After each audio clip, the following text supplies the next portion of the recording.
Well, welcome to Shakedown Zone. I've got all the news, notes, and opinions from the world of racing just for you this week. All right, we are down to only 2 races left before we crown our new champion. But before we did that, we had some business to attend to at the Texas Motor Speedway for the AAA Texas 500. We start with this furious action that is a 5-hour rain delay. Luckily, they have lights in Texas and a big old TV named Big Haas to light up the track, so we were getting this one in one way or another on Sunday night. The caution would fly on lap 144 when Paul Menard in the 27 goes spinning, but the chaser affected would be Kyle Busch in the M&M's 18 for Joe Gibbs Racing, who had to come in for a hole in the nose of the car. The crew boys threw some Alabama chrome on her and got her back out quick. But it was not a great night for Austin Dillon in the 3 car. On lap 255, somebody didn't listen to his spotter and he wasn't clear of the 23 car of David Reagan. Dillon would go for a spin, but save it, although things didn't get much better for him on the night. The 3 car would slide up in front of Kevin Harvick in the 4 car.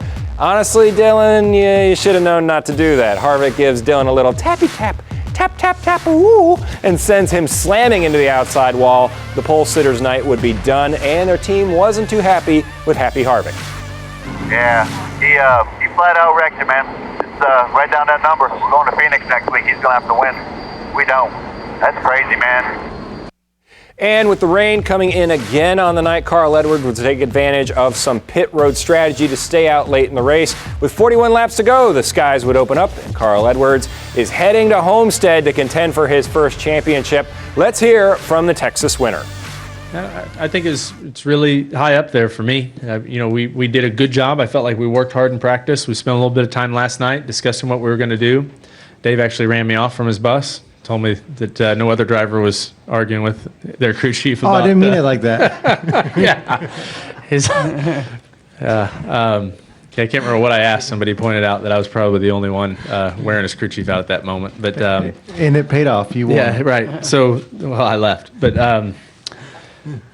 so I don't know what you asked me. But where does it rank? Yeah, I feel like this is what we needed to do, and we were able to do it, and there's a lot of pride in that. I mean, this sport is so tough to be able to do something like this and to run the way we did tonight when we need to, and the pit crew to perform the way they did. That's really great. I think it's a testament to the team Coach Gibbs has put together. And that's 2 winners that we know for sure are heading to Homestead Miami Speedway for the Ford EcoBoost 400 to contend for the Sprint Cup, but let's see who still has a fighting chance at it. Kurt Busch, with a 20th place finish in Texas, is the least likely to advance at the bottom of the standings with his points. Although Carl's points aren't great, that doesn't matter because he's a winner, gets a chicken dinner, and gets to move on. Kevin Harvick has a lot of points to make up if he's going to go for a second title. Denny had a top 10 finish and sits right on the current cutoff line. By points, these are the rest of the standings, but we know that Jimmy and Carl are the only 2 for sure headed to Miami with a chance to bring home the hardware. And here are the scenarios for everyone else to advance. Of course, any of them win, and it's an automatic place in the championship. However, Joey Logano and Kyle Busch are the only 2 that can move on with a 2nd or 3rd place finish, which would lock them in on points should none of the other chasers win.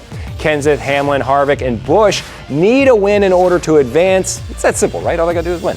Now we head to Phoenix for a full weekend of chase races. Friday, we kick off the triple header chase weekend with the NASCAR Camping World Truck Series and the Lucas Oil 150. That's going to be a late race for you East Coasters. It's at 10 p.m. on FS1. On Saturday, we have the Xfinity Series and the Ticket Galaxy 200 on NBCSN at 7:30. And on Sunday, we have the NASCAR Sprint Cup Series and the Can-Am 500 on NBC at 2:30. Now, before we go, here's 2 things you definitely need to see before we head into the race weekend.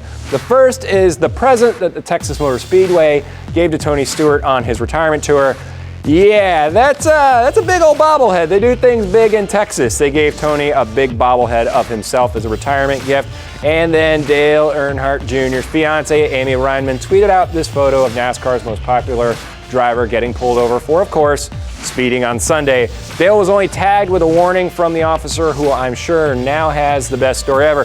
Hey y'all, I pulled over Dale Earnhardt Jr. Asked on Twitter how fast he was going, Earnhardt responded, not fast enough. All right, that's going to do it for Shakedown Zone this week. Don't forget to check us out on social media so you can tell me why I was wrong on everything I just said. You can find us out on Facebook and Instagram at Shakedown Zone and on Twitter at Shakedown Zone or Shakedown_Zone to interact with us. We'll see you next week. Bye-bye and take care.